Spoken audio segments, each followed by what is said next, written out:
대표님 좋아해요. 아빠 말고 여자로서요. 제발 한 번만 봐주시면 안 돼요? 살다 보면요. 인생이 갑자기 발을 헛디디는 순간이 있지요. 아무것도 잡히지 않는 낭떠러지 끝에서 그냥 그대로 주저앉아 버리는 그런 순간 말이에요. 저에게는 20살 그해 겨울이 딱 그랬습니다. 저는 경기도 어느 시골 마을 태생이에요. 아버지라는 사람은 제가 태어나기도 전에 사라졌고요. 어머니는 5살 때 병으로 세상을 떠났어요. 그렇게 외할머니 손에 컸는데 그 외할머니마저 제가 18살 되던 해에 겨울에 조용히 눈을 감으셨지요. 장례식 날 밤 저는 혼자 이불 속에서 생각했어요. 이제 나를 걱정해 줄 사람이 세상에 한 명도 없구나. 그 생각이 드는 순간 뭔가가 끊어지는 소리가 나더라고요. 마음속에서요. 가출이라고 하기도 못해요. 원래 집이 없으니까 떠난 게 아니라 그냥 흘러간 거지요. 서울로 올라와서 편의점 알바도 해보고 식당 서빙도 해봤는데 보증금도 없고 연고도 없는 20살짜리 여자애한테 세상은 참 냉정하더라고요. 그러다 어느 날 밤 강남역 지하도에서 전단지 하나를 받았어요. 직원 구함주 5일 월급 상담. 룸사롱 홍 실장. 처음엔 접어서 쓰레기통에 버렸지요. 근데 그날 밤 통장 잔액이 3,000원이었어요. 그 다음날 새벽에 저는 홍 실장한테 전화를 했답니다. 제가 지금 그때 이야기를 담담하게 하고 있는데요. 사실 이 부분을 말씀드리는 게 오늘 제일 떨려요. 부끄러워서가 아니에요. 그때의 내가 너무 가엾어서요. 아무도 잡아주는 사람이 없어서 그 손을 잡을 수밖에 없었던 그 20살짜리 제가요. 그 유흥업소 생활이 딱 1년이었어요. 1년이 10년 같았지요. 매일 밤 입꼬리를 올리고 낯선 아저씨들 옆에 앉아서 웃어댔는데 거울을 보면 제 눈이 웃지 않더라고요. 입만 웃고 눈은 죽어있는 그 얼굴이요. 그게 제일 무서웠어요. 이러다 진짜 나라는 사람이 사라져버리는 거 아닐까. 그런데 말이에요. 그 지옥 끝에서 기적이 하나 찾아왔지요. 2월의 어느 금요일 밤이었어요. 손님이 많은 날이었는데 그날따라 저는 몸이 안 좋았지요. 수면이 부족한 데다가 감기 기운이 있어서 살짝 멍한 상태로 테이블 앞에 앉아 있었는데 문이 열리면서 한 무리의 남자들이 들어왔어요. 대부분은 늘 보는 사람들이에요. 중년의 사업가들, 거나하게 취해서 큰 소리로 웃고 어깨에 힘 잔뜩 준 그런 분들이요. 근데 그 중에 딱 한 분이 달랐어요. 50 중반쯤 되어 보이는 회색 캐시미어 코트를 입은 남자분이었는데 자리에 앉자마자 술잔을 받아들더니 그냥 가만히 주변을 둘러보시더라고요. 왁자지껄한 자리에서 혼자 조용히 물기가 없는 눈으로요. 그러다가 그분의 시선이 저한테 딱 걸렸어요. 그 순간 이상했어요. 보통 그런 자리에서 남자들이 여자를 보는 눈이 있잖아요. 끈적하고 계산적이고 뭔가를 재는 눈빛이요. 그런데 그분은 달랐어요. 마치 잃어버린 걸 찾은 사람 같았어요. 눈동자가 눈에 띄게 흔들리면서 어딘가 충격받은 표정이었지요. 저는 그 눈빛이 왜 그렇게 낯설지 않았는지 그때는 몰랐어요. 그분이 그 무리에서 조용히 일어나시더니 제 쪽으로 걸어오셨어요. 그리고 말 한마디 없이 제 손목을 잡으셨지요. 갑자기요. 저는 황당해서 손을 뿌리치려 했는데 그분 손에서 힘이 빠지질 않더라고요. 야, 너 지금 여기서 뭐 하는 거야? 왜 이러세요? 놓으세요. 너 지금 당장 짐 싸서 나와. 네, 무슨 말씀인지 모르겠고 저는 지금 나갈 수도 없어요. 제가 여기 빚이 얼만데 저한테 왜 이러세요? 빚이 얼만데? 그거 내가 낸다. 토달지 말고 따라와. 그 짧은 대화가 제 인생을 바꿨지요. 저는 그날 밤 생전 처음 보는 아저씨. 손에 이끌려 그 유흥업소를 나왔어요. 밖에 나오니까 찬 공기가 배를 긁어내더라고요. 그게 뭔지 한참 후에 알았는데요. 그건 진짜 공기 냄새였어요. 1년 만에 맡아보는 거짓말이 섞이지 않은 공기요. 나중에 알고 보니 그분 이름은 정인규 대표님이셨어요. 주류 유통업계에서 잔뼈가 굵으신 분으로 서울 강남에 사무실 2개, 직원이 30명이 넘는 꽤 큰 회사를 운영하고 계셨지요.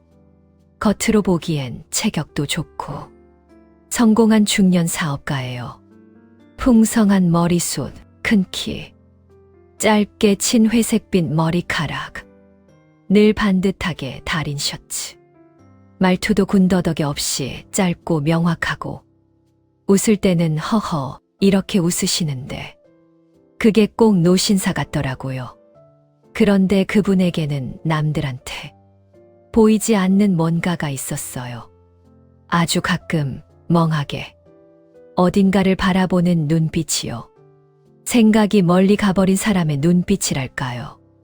제가 그 눈빛을 처음 본 게 저를 유흥업소에서 데리고 나온 그날 밤이었는데 차 안에서 저를 안전벨트 채워주시면서 잠깐 그런 눈을 하셨거든요. 뭔가를 참고 있는 것 같기도 하고 뭔가를 들키기 싫은 것 같기도 한 그런 눈이요. 그날 밤 대표님은 저를 근처에 있는 24시간 국밥집에 데려가셨어요. 뜨끈한 순대국밥 한 그릇 시켜주시고는 본인은 소주 한 병 놓고 안주도 없이 혼자 홀짝홀짝 드시더라고요. 저는 배가 고파서 국밥을 먹긴 먹었는데 이분이 대체 누구신가 싶어서 밥을 먹다가 흘릴 뻔했지요. 저한테 왜 이러세요? 저 아저씨 모르는데요. 모르지. 나도 너 모르지? 그럼 왜요? 그냥. 그 짧은 그냥 한마디에 저는 왜인지 더 물어볼 수가 없었어요. 뭔가 그 말 뒤에 긴 이야기가 있다는 걸 직감적으로 알겠더라고요. 그 다음 날부터 대표님이 움직이셨어요. 선불금을 해결하시고 제 빚 관련 서류를 정리해 주시고 그리고 이틀 후에 저를 한 오피스텔 앞에 데려가셨어요. 햇살이 잘 드는 남향집이었어요. 창문 너머로 작은 공원이 보이고 환기가 잘 되고 냄새도 안 나는 깨끗한 방이었지요. 3달치 월세 냈다. 3달 뒤부터는 네가 내. 이게 진짜예요? 등록금도 냈으니 다음 주 월요일부터 디자인 학원 나가. 가고 싶다고 했잖아. 언제 제가 그걸 말했어요? 먹는 것도 잘 먹어라. 나중에 홍 실장한테 들은 이야기인데요. 대표님이 그날 밤 저를 데리고 나가시기 전에 업소 사장님한테 이렇게 말씀하셨대요. 저 애가 꿈 가진 게 있다더라. 그걸 이런 데서 썩히는 건 죄악이야. 저는 그 말을 전해 들은 날 한참을 울었어요. 제가 꿈 이야기를 언제 했는지 기억도 안 나는데 그분은 기억하고 계셨던 거예요. 그 다음부터 대표님이 주말마다 오셨어요. 꼭 빈손으로 안 오시더라고요. 양손 가득 장바구니를 들고 오셔서는 냉장고를 채워주셨지요. 반찬 없으면 굶는다면서요. 처음 그 모습을 봤을 때 참 이상한 기분이 들었어요. 낯설면서도 익숙하고 고마우면서도 어딘가 슬픈 그런 기분이요. 한참을 생각해보니 알겠더라고요. 그건 제가 한 번도 받아본 적 없는 감정이었어요. 아버지한테 받는 느낌. 평생 아빠 얼굴 한 번 못 보고 자란 저한테 냉장고 가득 반찬을 채워주는 중년 남자의 등이 그렇게 커 보이더라고요. 대표님은 과하게 살갑지는 않으셨어요. 오셔서 냉장고 정리하시고, 학원 잘 다니냐고 물으시고, 밥은 먹었냐고 물으시고, 그러다 커피 한 잔 마시고 가시는 식이었지요. 그런데 그 짧은 시간이 제 한 주를 버티게 해줬어요. 이번 주도 잘 버텨야겠다. 대표님이 오실 텐데. 학원에서도 달라졌어요. 처음엔 그냥 시간이나 때우자고 앉아 있었는데, 어느 날 선생님이 그러시는 거예요. 지수 씨, 손에 감각이 있어요. 진짜로요. 그 말이 가슴에 콱 박히더라고요. 누군가가 저한테 너 뭔가 있어라고 말해준 게 생전 처음이었거든요. 그 무렵부터였어요. 제 마음속에 뭔가가 스멀스멀 자라나기 시작한 게요. 감사함이 동경이 되고, 동경이 기다림이 되고, 기다림이 설렘이 되더라고요. 주말에 대표님 차 소리가 들리면 심장이 먼저 알더라고요. 창문 너머로 살짝 보이는 코트 자락 하나에 괜히 볼이 빨개지고요. 아, 이게 뭐지? 저는 한동안 이 감정을 정의하기가 싫었어요. 왜냐면 이걸 사랑이라고 부르기엔 너무 복잡하고 너무 겁이 나고 너무 가당치 않았거든요. 그분은 저보다 35살이 많으시고 저를 지옥에서 건져내 주신 분이고 제가 함부로 바라보면 안 되는 분이었지요. 그런데 마음이라는 게 참 말을 안 듣잖아요. 그런데 대표님은요. 제 마음을 이미 다 알고 계신 것 같았어요. 그러니까 일부러 거리를 두셨던 거겠지요. 제가 조금 가까이 다가가면 자연스럽게 한 발 물러서시는 거예요. 그게 티가 나지 않게 아주 부드럽게요. 마치 오래 그 연습을 하신 것처럼요. 어느 날은 제가 그림 과제를 보여드리려고 옆에 딱 붙어 앉았는데 대표님이 조용히 일어나셔서 부엌으로 가시더라고요. 커피 타올게. 그 뒷모습이 뭔가 쓸쓸해 보여서 저는 그냥 아무 말도 못했어요. 또 어느 날은 대표님이 오시는 날에 처음으로 요리를 했거든요. 서투르게 된장찌개를 끓였는데 대표님이 한 숟가락 드시더니 맛있네. 그 두 글자만 하시고 창밖을 보셨어요. 눈가가 살짝 붉어졌는데 저는 그게 뭔지 그때는 몰랐지요. 저는 그때부터 생각했어요. 이분에게 무언가 있다. 내가 모르는 어떤 이야기가. 근데 물어볼 수가 없었어요. 그분의 슬픔이 너무 조용해서요. 시끄러운 슬픔은 물어볼 수 있어요. 근데 조용한 슬픔은요. 건드렸다가 산산조각이 날 것 같았어. 차마 손을 못 대겠더라고요. 그렇게 1년이 흘렀지요. 학원을 수료하고 작은 디자인 회사에 인턴으로 들어가게 되었어요.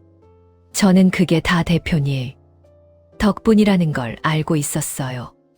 그러니까 더 이상 이걸 혼자 끌어안고 있으면 안 되겠다고 생각했지요. 지금 아니면 말도 못 꺼내겠다. 학원 수료식 날이었어요. 대표님이 꽃다발 하나 들고 오셔서 수고했다고 하시는데 그 말이 왜 그렇게 가슴을 치던지요. 저는 꽃다발을 받아들고 말했어요. 대표님, 오늘 서재에서 저랑 얘기 좀 해주세요. 서재에서 대표님은 위스키를 한 잔 따르셨어요.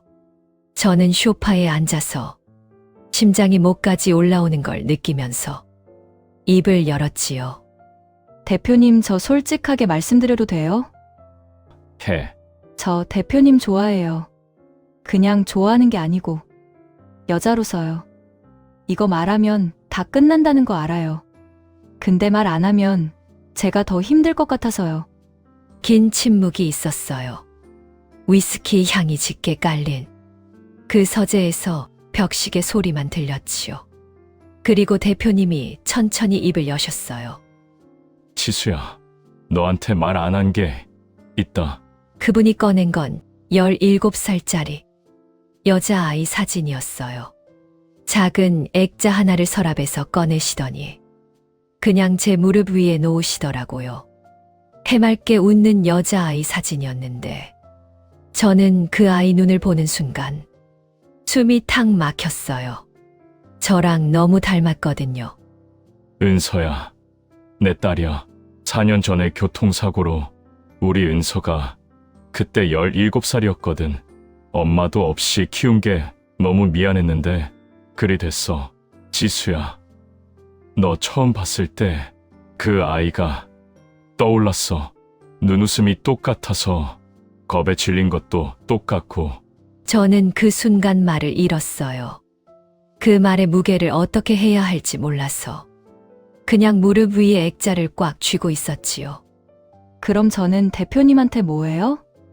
못해준 게 너무 많은 사람, 못해준 것들을 조금이라도 갚고 싶었던 거야. 석죄. 그 단어가 제 가슴 속으로 천천히 내려앉았어요. 저는 그때서야 이해가 됐어요. 왜 그분이 늘 거리를 두셨는지, 왜 저를 가까이 하면서도 밀어내셨는지, 왜 창밖을 보며 눈시울을 붉히셨는지. 저는 은서가 아니에요. 대표님. 저는 지수예요. 그냥 저 자체로 대표님 곁에 있으면 안 돼요? 안 돼. 나처럼 낡은 사람 곁에 있으면 너도 낡아. 너는 이제 겨우 피어나고 있는데 내가 그걸 휘어놓으면 안 되지. 넌 내게 가장 아픈 흉터야. 동시에 마지막 자존심이고. 저는 그날 밤 많이 울었어요. 억울해서 운 게 아니에요. 그 말이 너무 아름다워서 울었지요. 거절이 이렇게 사랑스러울 수 있다는 걸. 저는 그날 처음 알았어요.